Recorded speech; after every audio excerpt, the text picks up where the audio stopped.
எல்லாருக்கும் ஹாய். நான் இன்றைக்கி கோதுமை மாவு வாழைப்பழம் வச்சு ஸ்வீட் பண்ண போகிறேன். இப்படி பண்ணுறது பார்க்கலாம். வெல்லம் 1/4 கப்பு, கொஞ்சமாக தண்ணி ஆட் பண்ணி மெல்ட் பண்ணிக்கிறேன். வெல்லம் மெல்ட் ஆனதையும் நம்ம ஸ்டவ் ஆஃப் பண்ணிக்கலாம். 2 வாழைப்பழம் எடுத்திருக்கேன், நல்லா மேஷ் பண்ணிக்கலாம்.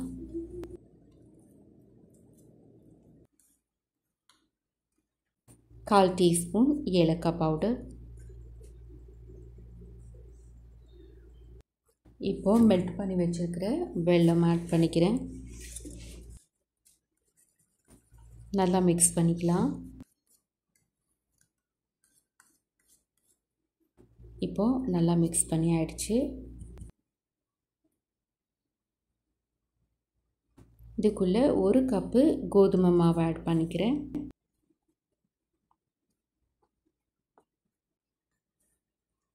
இப்போ கையால் நல்லா மிக்ஸ் பண்ணிக்கலாம்.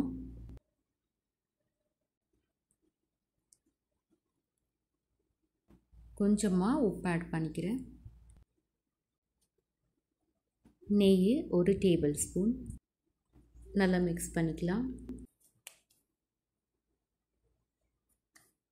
இப்போது நம்ம பணியாரம் பண்ணுற மாதிரியே நம்ம சுட்டு எடுத்துக்கலாம்.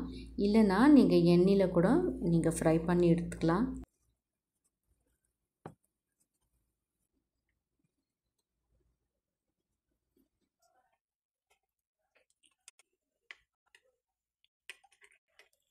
ரெண்டு பக்கமும் திருப்பி போட்டு நம்ம நல்லா வேக வச்சுக்கலாம்.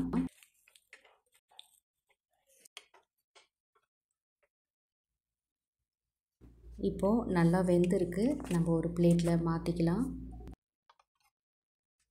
இப்போது நம்ம ஸ்வீட் ரெசிபி ரெடி ஆகிடுச்சு. இந்த வீடியோ உங்களுக்கு பிடிச்சிருந்தா லைக் பண்ணுங்கள், ஷேர் பண்ணுங்கள், கமெண்ட் பண்ணுங்கள், சப்ஸ்கிரைப் பண்ணுங்கள். தேங்க்யூ.